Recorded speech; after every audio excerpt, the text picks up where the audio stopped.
The paths we took to buy homes in our early 20s were vastly different, but we both had strong interests in money before we were teenagers. When you were 12, you acknowledged that you should save up for a house. I have a very, very vivid memory seeing a video of like another kid that was like, this guy started saving up for his house when he was 12.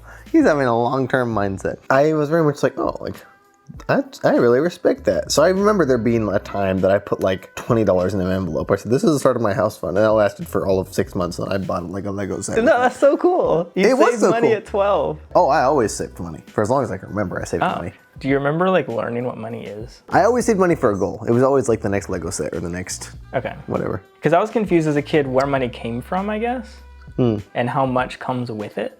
I thought you just become an adult and then you start getting money. Like, well, I guess a lot of people do that. They just get on welfare or something. I realized money is a thing that gets you what you want. And so I would try to get money from my parents.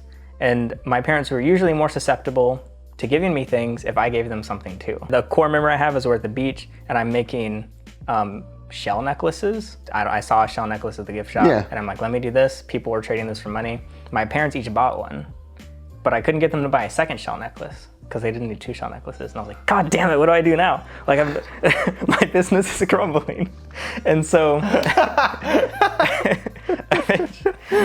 I started pivoting products. My business is crumbling.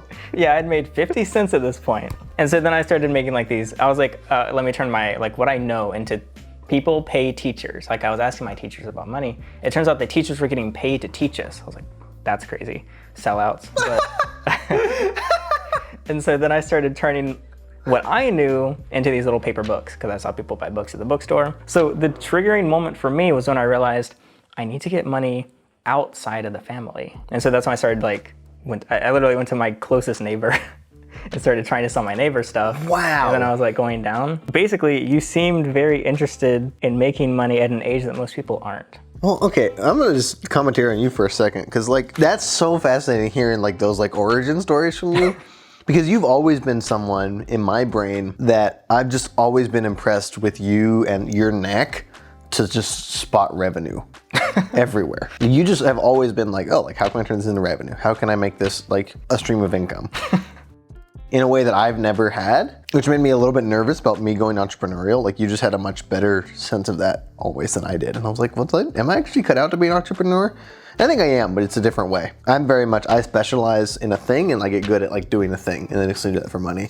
Where you have a much more generalistic like outlook to it, I think, where you're like, I have a house and I have all these different things that could all be different streams of income. I just need to think about ways to use them and market them and to get them out there. You're really good at focusing. You can really stick to something and really flesh out that skill. But I wish there's lots of me that wishes I was more like you. I really, really respect that. Oh, I think about how I wish I could focus more and like stop getting distracted. That's funny. That's funny. Well, I'll put it this way. You are way better at having your eggs in more baskets than I do. But also, I tell people, I think, like I can't give advice, but I think people need to stick to what they're good at and take full advantage. It's like, that was my least favorite thing about school is their focus is getting you up to, it's like you have 3 Fs and 3 As. And so they're like, focus less on the As, get those Fs up to Cs or something. But you should just focus on getting the A's to like A+, like be the very best of what you're already good at. Interesting. I never heard that. And like yes, you. But I never got anything less than A's, so I don't know. Is that true? I got like 1 B in high school. Really? You got all A's? I got 1 B in high school and I got 1 B in college. That's crazy. Basically you're so focused you don't want to be distracted. Yeah. You have to pull yourself out of what you're working on. Yeah. But that's a really good trait because I just get distracted. I'm like, well, I just lost or time and money that could have been focused on what I'm the best at because I saw a shiny object in the corner. So I think there's a lot of value to both. I definitely am envious of people that can really lock in essentially. Yeah. Ethan's core memory of learning the power of saving money stuck with him so aggressively that he decided he'd never rent a home. He began working on a farm and later construction for minimum wage at age 15, which bought him his first minivan. But it's not to say he was against spending at least a little bit of money. Most teenagers don't make any money, but you made money as a teen. Why? Because I wanted money. Why? Because you can buy things with money. What were you buying? I mean, I bought my first car. I bought a lot of reptiles. I bought a camera. I bought lenses. I was saving for the future. I was saving for college. I very much saved for college from like the time I got my first job on. Yeah, because you paid for all college in cash. And I mean, some scholarships, but they were all small. And scholarships, yeah. But you took no loans, basically. Nope. 0 student loans. Was that your own choice, or were you encouraged to do that? I have very early memories of my parents being like, you should avoid student loans if you can, because like they suck and you'll find them crippling you. I was like, oh, okay. And then I very much like watched people all around me take out sometimes hundreds of thousands of dollars in student loans. And I was like, that seems really stupid. So I was like, I don't want to do that. I'd rather work my butt off through college and even slow down. Like there were some semesters where I couldn't take as many classes as I wanted to because I couldn't afford it. Oh, like, you actually sacrificed school to avoid loans? Yeah, I'd rather school take 2 extra years and not have loans than be paying down tens of thousands of dollars of loans that are way more expensive than the actual cost of just the tuition itself. Yeah, but it's a future you problem. Well, adult you will figure it out. No, it's a me right now problem. I need to start paying payments on those loans right away. Some have a delay, where it's like not until you graduate. Oh gosh, talk about anxiety overload. I'm not trying to like cripple myself with my own anxiety. My parents took a Dave Ramsey class when I was like 15 or 16, and I very much just joined them. And I didn't do any of the coursework, but I just sat in all the lessons, like it was video lessons. And I was like very much inspired by like, oh, like don't use that. And now I actually disagree with Dave Ramsey on some stuff. I don't agree with him entirely, but I give him a lot of credit towards building an aversion to debt that really served me at the years that it was most important. Like basically right now, if I took out a vehicle loan in the next couple of months to get a car I liked, I'd be like, oh, that's actually okay. But I'm really glad that the Dave Ramsey mentality got me through college without taking out a single student loan. Basically, you were exposed to the right things. Yes, I think so. You weren't even necessarily surrounded by the right people because you saw your peers taking out loans and stuff, but you didn't fall into that trap. It's not necessarily bad to take out student loans, but you didn't fall into, yeah. I think it's necessarily bad. You think it is necessarily bad? Yeah.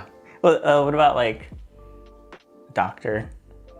I think it's less bad in that case because you know you're going to pay it off, but like still, why not just pay it off as you go? Like give me a good reason why not to. They'd rather have fun in their off time while studying and they want to relax. Yeah, I think that's necessarily bad. I think laziness is a sin. Wait, laziness is a sin? I think so. Who decides someone's lazy?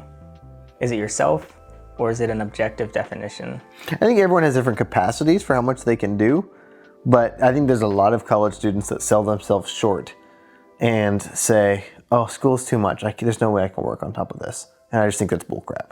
I think lying to yourself because it's more comfortable now than to deal with it later. I think that is actually setting yourself up for like a lot of issues in other areas. If you're taking out student loans to be a lawyer or a doctor, fine if you want to do it that way. I think it's an unwise decision still, but like I think it's really bad. Like I was a communications major. There was no guarantee that my major was going to help me out in sort of a job. There's a lot of jobs out there that have no guarantee of a certain income, but people are very much taking out loans with an assumption that they're going to be making a certain income in order to pay those loans back. And I do think there's a group of people that just don't want to miss out on the college experience, and they feel like they're gonna miss even just like some degenerate stuff like drinking, partying. Yeah. There are people that think that, and there are people who would be right by thinking that, but I just think it's a stupid thing to spend your money on. I was gonna say, you mean spend your time on, but no, you are spending your money on it because you're gonna have to pay it back later. Yeah, you're going to need to pay it back later on an increase. Yeah. Significantly, and waste your time on it at the moment. Like there's no upsides. Imagine spending how much college cost plus interest to say that you got drunk one night and hooked up with a girl who had STDs. Like, I don't understand how this is a benefit. Ethan's passionate views on college culture saved him a lot of time, which he reallocated towards working as many hours as he could to ensure he stayed out of debt, going as far as not taking classes he wanted to just to save money. These same years, I had moved out of my parents at 19 into a cheap rental home for $1,300 a month. Although the neighborhood had a D- crime rating and the townhomes had a roach infestation, the landlord was unsurprisingly more lax about what I could do inside. I used the majority of the home as a commercial space for my now failed startup and a YouTube studio.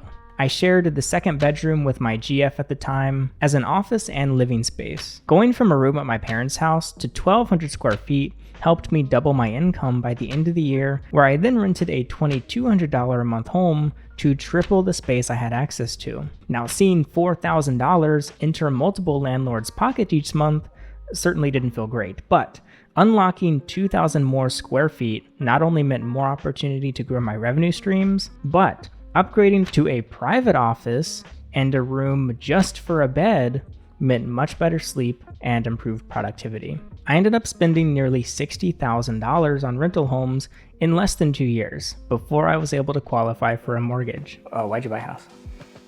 Oh, I needed somewhere to live. You never rented a home Yeah, that's in true. your entire life. Yeah, so I made it my goal to never rent because the way I looked at it, it was like when you rent a home, it's like just like throwing money down a pit because like you could just not be in a home. Like you could literally just camp in the woods if you wanted to and save so much money. In high school, I started doing a lot of weekend trips. I would road trip and I would just car camp for the weekend. I was like, oh, there's so much space back here, I can car camp. And then in 2021, I did a cross-country road trip. It was a 2.5-week trip and I spent every single night in my van on that trip, which was so much fun. And I was like, man, at this point I was still living with my parents. So I was like, I could do this more often. So I was 20 years old. I was in school full-time and I was working full-time. So life was very busy. Was this an online school? No. Or you're actually going to classes? Yeah, this is NC State. Oh, okay. And my parents lived about an hour away from school and about 30 minutes away from where I worked. And where I worked and school was about 45 minutes away from each other. So I was just driving this triangle all the time. And I was like, man, I did this whole road trip and I lived 2.5 weeks in my car and it was easy and fun. I could just start doing this on like the weekdays at least when I'm driving between school and work all the time. So I just started doing that. I just started sleeping in my car those nights. I started doing weekend trips, so I'd work all week and then I would go on a weekend trip. I'd get back late Sunday, sleep in the parking lot of work and show up at work on Monday or at class and show up to class on Monday. And I stopped even going home on the weekends. By the end of like late 2021, I was living in my car full time. So it wasn't really a direct decision. You very slowly moved out of your parents. So when I was young, I remember like when I was very young, seeing like a video of like, this young man started saving for a home when he was 12 years old. And being like, wow, that's really cool. I'd like to do that, but also I want to buy Lego sets and Nerf guns right now. So I bought Lego sets and Nerf guns instead of saving for a home when I was 12 because I was a bad kid. So irresponsible. Oh my God. But I remember like having that as a mentality for a long time of like, I would really like to own a home, and I'd like to own it sooner than, moving into my own car kind of happened by happenstance. And I saved a ton of money in gas and a ton of money in time. Basically, I finished college and I lived in my car for a whole another year or so after college. And what ended up happening is I realized I wanted to quit my job, which was a salaried job. So I basically was like, oh, I'm gonna quit this job and I'm gonna freelance in video production, which is what I do. And I was like, okay, if I start freelancing, I need a space to edit. That's not just the office I work in anymore. Like I need my own dedicated space to edit. So I need to rent a place. I was like, I don't want to rent a place just to edit. So I was like, well, what if I just bought a home instead? Like I have a lot in savings. At that point, because I wasn't paying rent, I was putting away 70% of my paycheck every single month. Where'd the other 30 go? Just to like food and gas and trips and camera gear and... Car payment? No, I had my car in cash. But we both ran into a couple financial hiccups buying our houses. I already had the credit score, but unfortunately, because I was self-employed, lenders had high expectations for my income history, which needed to be at least 2 tax returns of impressive earnings. I also did some crazy work benders to churn out the rest of what I needed for a down payment. And so once I filed my 2021 tax return, I got pre-qualified to make the purchase on a $400,000 home with a 10% down payment on a conventional 30-year mortgage at a fixed rate of 2.6%. And after living in the parking lot of his office in the back of a minivan for over 2 years, saving 70% of every paycheck he got, Ethan had some fat stacks, but was lacking the credit score and the 2 years of employment history at his better paying job. And I was like, well, I need a place to edit like videos and stuff and to keep gear and all those things, so I was gonna start buying gear. And I was like, I could rent a place and just throw money into a sinkhole, or I could try to buy a place. And then I looked into buying a place and I realized you need a credit score and also 2 years employment history. So I actually delayed quitting my job for about 6 months or 7 months to get both those things. Oh, okay. It was November of 2023 that I made the decision I wanted to buy a house. I took out a credit card that month. I built credit for 6 months. And then in June, my credit score populated with 760. Within 2 weeks of that, or 3 weeks of that, I was under contract on the house. And purchased a $300,000 home, officially popping his debt cherry. We now both rent out rooms in the homes to random Craigslist people, meaning I pay just 2/3 of my mortgage out of pocket, thanks to my tenant who's currently renting a bedroom for $650 a month. And Ethan essentially house hacks. He pays less than 1/3 of his mortgage out of pocket. The rest comes from his 2 tenants who are renting his 2 spare bedrooms. Filming this was super fun, because Ethan and I met via YouTube 8 years ago, and we tried to launch a business together at age 17. We pulled together $2,000, half he made from construction, and half I made from YouTube. But after a couple years of selling exotic animals together, we began butting heads and completely disagreed on what direction we needed to take to save our little startup, which was basically hemorrhaging money. So we split up in 2019, which was just a month before I got my first rental townhome. We then built up our own teams independent of one another and tried our own game plans within the same niche. However, Ethan threw in the towel and shut down in 2020, and I did the same 2 years after him. We both completely exited the reptile hobby, purged all our animals, and are now kind of anti-reptile keeping, and continued on our individual paths.